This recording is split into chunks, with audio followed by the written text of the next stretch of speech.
looked at my notes in over a month. I mean, like, photo autotroph, chemo autotroph. Wish I didn't have to study for this test. I gotta go. Okay, who are you and how'd you get in here? Why, I'm the exam fairy, and I'm here to grant your wish. All I have to do is wave my wand, like that, and you'll never, ever have to study again. I'll never have to study again? Nope. Wave away. Yeah, right. The truth is, tests are a part of life, and so is studying for them. I mean, if it's not a history test, it'll be the SATs, a driver's test, or some test to get a job. It's nearly impossible to avoid taking tests, so you might as well learn how to make taking them and studying for them as easy and productive as possible. So, if you're interested in improving your academic performance, listen up.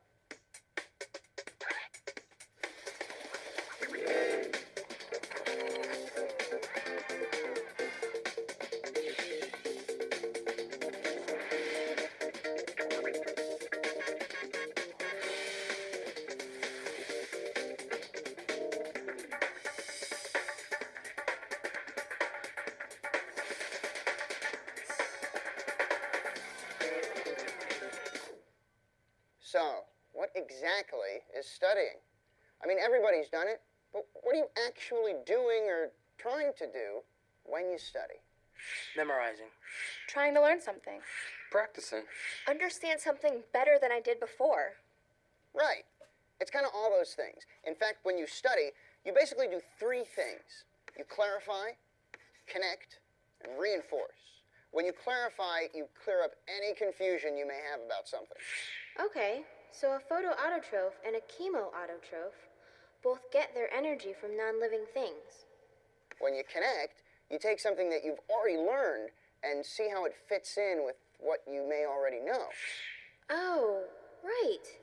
The prefix photo means light and chemo means chemical. So I bet that means... And when you reinforce, you cement the information to your brain. You know, you try to get it to stick. 3 energy conversions in photosynthesis. Absorption of light. Light energy turns into chemical energy. Chemical stored as sugar. Got it. Okay, here's the truth. Most people, no matter how intelligent or talented they are, need to study in order to do well on tests. But here's another truth. Some people don't like to study.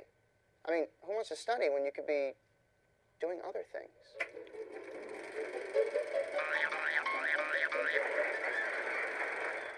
But studying increases your chances of doing well on tests, and taking tests is a part of life. And if you think you're finished with tests when you're finished with school, think again. In most places, you need to take a test just to get a driver's license.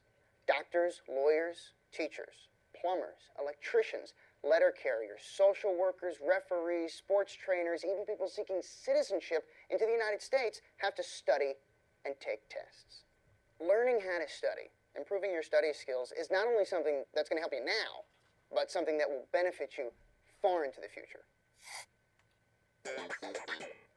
So what's the best way to study? Well, here's the thing. Studying isn't a one-size-fits-all kind of deal. Everybody's different, and your study style has to work for you. The true measure of how effective your study skills are is how well you do on your tests. If you're already acing every test you take, then whatever you're doing is definitely working. But if you're failing too many tests or aren't doing as well as you'd like to, there are some pretty straightforward and easy strategies that can help. To get the most out of studying, you need to find a place where you feel mentally alert and are able to focus. It probably isn't a good idea to try to study while lounging in a hammock or while hanging out in the game room or while you're trying to watch the big game on TV. Look, baseball is played on a field. Cooking is done in a kitchen, and studying is usually done in a quiet, organized space. That's a concept our friend David doesn't seem to understand. David doesn't know it yet, but he's about to get a study space makeover. David. David. What on earth do you think you're doing? What? Hey. Where'd that voice? No, David, I'm not under the bed. Now, what is it that you're doing? I'm, studying? David. So how's this study space working for you? Getting A's on all those tests? Not exactly. Never fear. By the time we're finished with this room, it will be, a lot better than it is right now. I mean, studying on a comfy bed is not a good idea. We need to create some kind of a work area for you. Ah, desk! Would you look at that? That's the best thing to study at, a desk, or on some sort of flat surface like a table. Studying often requires that you write things down, make notes, or use several different books at once. A flat surface provides a big enough area to do that. Make sure that your desk or table is organized so that you can find everything that you need. Computer, textbooks, class notes, pens. Having these things at your fingertips will help you stay focused and get the job done. You also need to make sure that you have the right kind of light, not too bright and not too dim. Straining your eyes can cause headaches and make you feel sleepy. And being able to see a clock is a good idea. This will help you stay on track. Working at a desk means that you're going to need a decent chair, one that's comfortable, but not that comfortable. And David, this room is a little on the hot side. Can we open a window? Too much heat can really tire you out.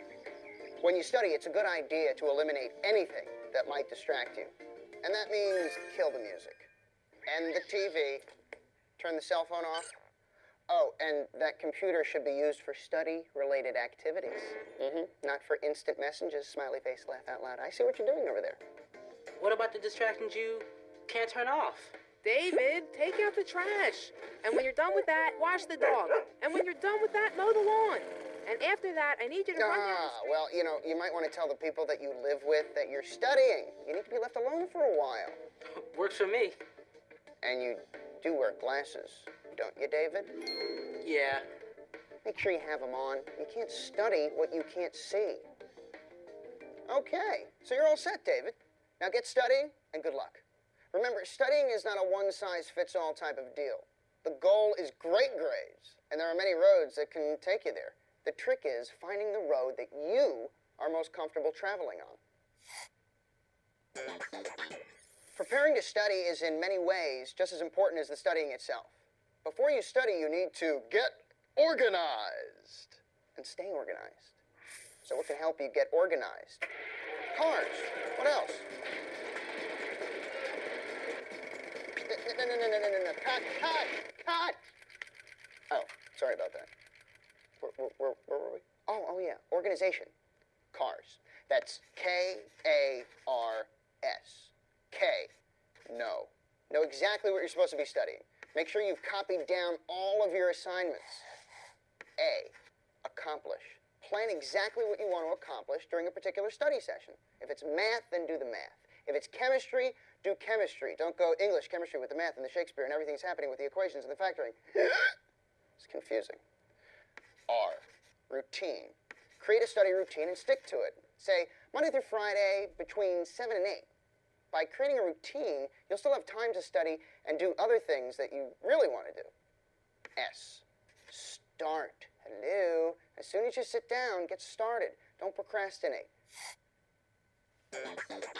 Concentration is the ability to direct your thinking, to focus your attention on one particular thing. Concentration plays an important role in studying. I mean, without one, you can't have the other. But you know how it is. You can start off thinking about one thing and wind up thinking about something else altogether. Kingdom, phylum, class, order, family, mom's birthday. Gotta get a card, stuff for the cake.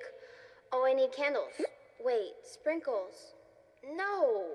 Species, phylum, order. Order in the courtroom.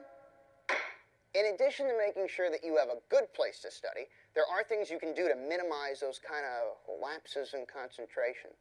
Instead of cramming all of your studying into 4 hours the night before the big test. Study every day for shorter periods of time. But be honest and reasonable with yourself. 3 hours a day is probably too much, but 15 minutes of daily study, definitely not enough. If you find that your mind is just wandering all over the place, take regular breaks when you study. Study for 20 minutes, then get up, stretch it out, and get back to work. Create an incentive for yourself. Like, if I complete my studying, I'll go out and shoot some hoops or watch that DVD, but only after you study, not before. If your mind starts to wander, just say out loud to yourself, stop. Stop. You need to get your brain to cooperate. Some people like to picture a red stop sign in their minds. Too much of certain foods can really affect your ability to concentrate. Try to avoid processed foods, especially caffeine and sugar. You may think that these things give you energy, but really all they do is drain it away. Ugh. And please, get some kind of exercise every day. It just makes you feel good, and it keeps your energy up.